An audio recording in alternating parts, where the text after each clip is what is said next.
Sectors of J&K economy. Different sectors of J&K economy. J&K economy में कितने sectors हैं? कितने सेक्टर्स हैं? कौन कौन सा sector? Primary sector, secondary sector and tertiary sector. अगर हम इकोनॉमी ऑफ J&K की बात करेंगे, इकोनॉमी ऑफ J&K की बात करेंगे तो ये तीनों सेक्टर J&K की इकोनॉमी में कंट्रीब्यूट करते हैं। प्राइमरी सेक्टर भी, सेकेंडरी सेक्टर भी और टर्शियरी सेक्टर भी। क्योंकि जम्मू एंड कश्मीर यूटी जो है it is an agrarian UT, it is an agrarian UT. से पहले स्टेट थी, it is an agrarian state, agrarian UT. Agrarian UT का क्या मतलब? यहाँ पर जो डोमिनेंट ऑक्यूपेशन जो है वो एग्रीकल्चर है। डोमिनेंट ऑक्यूपेशन क्या है? 80% लोग जो है रूरल एरियाज में रहते हैं। 80% लोग कहां पर रहते हैं? रूरल एरियाज में। तो उनका जो लिवलीहुड है वो क्या है? वो एग्रीकल्चर है। क्या है? वो अपना लिवलीहुड कहां से अर्न करते हैं? Through agriculture. इसका मतलब एग्रीकल्चर यहाँ के 80% पॉपुलेशन को एम्प्लॉयमेंट प्रोवाइड करता है। एम्प्लॉयमेंट प्रोवाइड दो डायरेक्टली और इनडायरेक्टली, दो डायरेक्टली और इनडायरेक्टली। हमें तीनों sector, primary sector, secondary sector and tertiary sector, वो हम एक एक करके अलग अलग पढ़ेंगे। पहले देखेंगे कि J&K इकोनॉमी में ये जो प्राइमरी सेक्टर का शेयर क्या है, सेकेंडरी सेक्टर का शेयर क्या है और टर्शियरी सेक्टर का शेयर। अगर हम बात करेंगे प्राइमरी सेक्टर का जो शेयर है, तो प्राइमरी सेक्टर शेयर करता है जम्मू एंड कश्मीर के जीडीपी में। देखो अगर हम मुल्क की बात करेंगे तो हम लिखते हैं जीडीपी। क्या लिखते हैं? Gross domestic product, gross domestic. और इसको हम मेजर करते हैं कैसे? इकोनॉमी को मेजर करते हैं हम जीडीपी से। हमारे पास है ना इकोनॉमी, इसको हम करते हैं मेजर कैसे? जीडीपी से। अब स्टेट की इकोनॉमी है, स्टेट की इकोनॉमी को कैसे मेजर करेंगे? स्टेट की जो इकोनॉमी है इसको हम मेजर करेंगे gross state domestic product, GSDP. समझ आया? जैसे हम इंडियन इकोनॉमी को मेजर करते हैं जीडीपी से, जीडीपी से, इसी तरह से अगर हम स्टेट की बात करेंगे, यूटी की बात करेंगे, GSDP, gross state domestic product. ठीक है, तो ग्रॉस स्टेट डोमेस्टिक प्रोडक्ट में प्राइमरी सेक्टर कितना कंट्रीब्यूट करता है? 21%। कितना करता है? 21%। तो सेकेंडरी सेक्टर कितना करता है? सेकेंडरी सेक्टर करता है 22। कितना करता है? टर्शियरी सेक्टर, टर्शियरी सेक्टर है ये करता है 57। कितना करता है कंट्रीब्यूट? शाबाश। अगर हम टोटल बात करेंगे कि जम्मू एंड कश्मीर में, स्टेट जम्मू एंड कश्मीर में, लद्दाख भी इंक्लूड है इसमें, टोटल जीडीपी कितना है? टोटल जीडीपी हम दो तरीकों से जीडीपी को मेजर करते हैं। एक होता है रियल जीडीपी, दूसरा होता है नॉमिनल जीडीपी। जैसे मैं आपको समझाऊंगा, जीडीपी एट कांस्टेंट प्राइसेस और जीडीपी एट करंट प्राइसेस। ये भी यूपीएससी का कंसेप्ट है, आपका कंसेप्ट बिल्कुल नहीं है, लेकिन आपके बुक में चूंकि उसी तरह से लिखा हुआ है, आप मैं समझाने की कोशिश करूंगा। आपके बुक में लिखा है कि अगर हम J&K की जीडीपी की बात करेंगे तो यहाँ पे जो जीडीपी है इट इज 45,126 करोड़, 45,126 करोड़। लेकिन ये करंट प्राइस नहीं है, ये जीडीपी एट कांस्टेंट प्राइस है।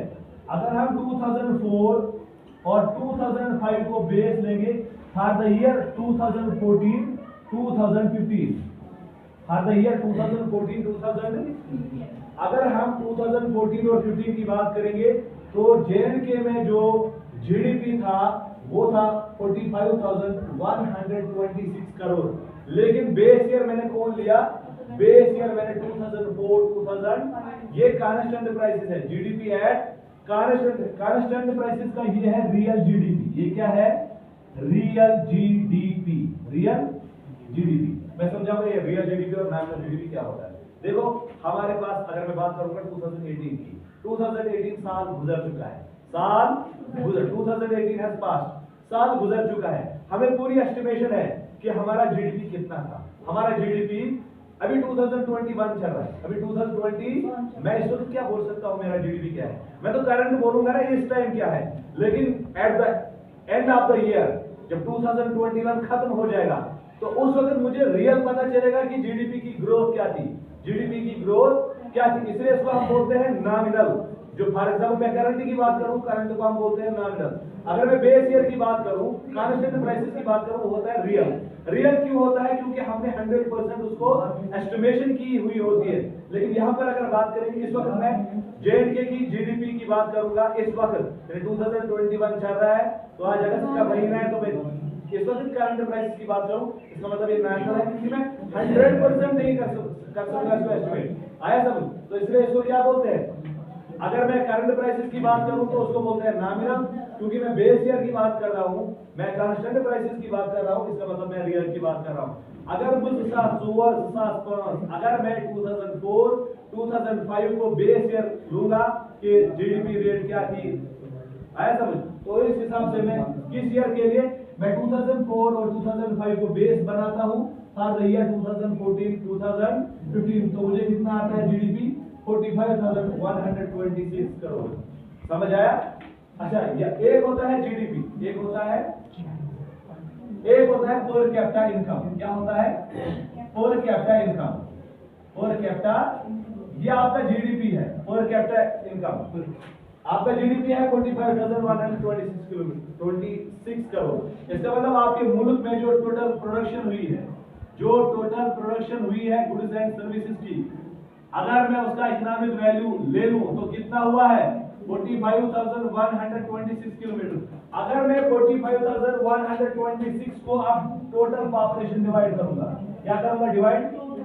अगर मैं इसको टोटल पॉपुलेशन, शाबाश बातों के बगैर, अगर मैं इसको टोटल पॉपुलेशन क्या करूंगा? डिवाइड, तो ये आएगा आपका पर कैपिटा इनकम, यानी पर हेड कितनी इनकम आती है।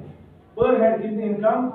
लगातार डिक्लाइन हो रहा है, 2.66% इसमें डिक्लाइन हुआ है। इसमें अगर मैं करंट ईयर की बात करूंगा, 2020 2021 पर कैपिटा इनकम कितनी थी? 91,000 पर हेड, 91,000 पर हेड, ठीक है, 91,000 पर हेड। तो इसमें 2.66% डिक्लाइन हुआ है, 2.66। बिल्कुल आपके बुक में ग्राफ डाला हुआ है कि कौन सा सेक्टर कितना प्रोग्रेस कर रहा है, कौन सा सेक्टर कितना। तीनों सेक्टर दिखाए गए हैं, प्राइमरी सेक्टर भी, सेकेंडरी सेक्टर भी, टेरिशरी सेक्टर। अगर मैं इस ग्राफ को मद्देनजर रखूंगा, इस ग्राफ को देखूंगा, तो ग्राफ को देखने के बाद मुझे पता चलता है जो आपका प्राइमरी सेक्टर है और सेकेंडरी सेक्टर है, प्राइमरी सेक्टर और सेकेंडरी सेक्टर ये रहे दरमियान 20 to 25, ये किसके दरमियान रहे? 20 to 25।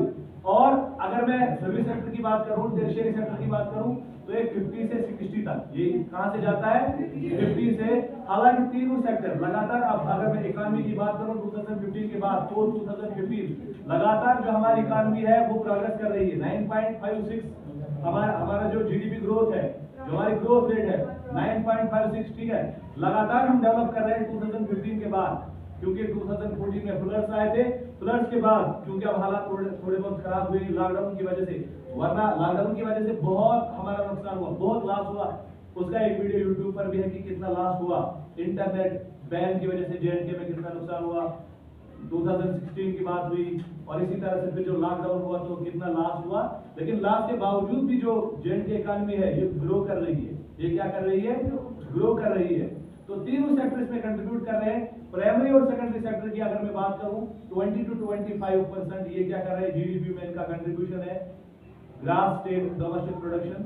और इसी तरह से अगर मैं सर्विस सेक्टर या टेरिशरी सेक्टर की बात करूं तो 50 to 60% क्या करता है? कंट्रीब्यूट करता है। कहां पर?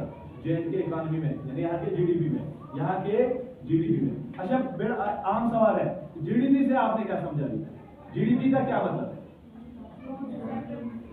कौन सा सेक्टर? नहीं, मैं शॉर्ट में समझाऊंगा। जीडीपी किसको बोलते हैं?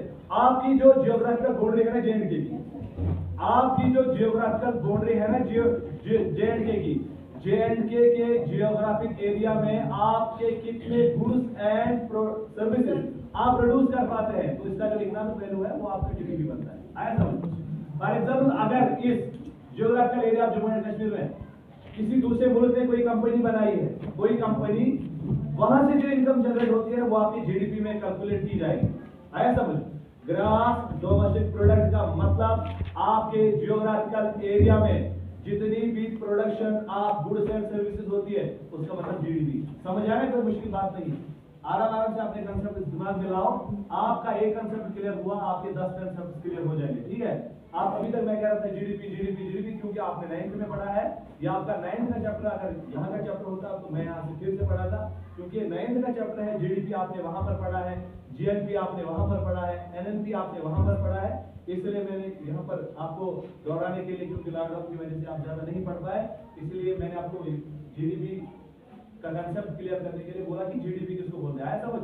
तो इस जीडीपी में J&K के जियोग्राफिकल एरिया में जितने भी production of goods and services होती है, इसमें हमारे तीनों सेक्टर का कितना कंट्रीब्यूशन है, ये था हमारा आज का समझ। बात इतना काफी है। उम्मीद है कि आपको समझ आया।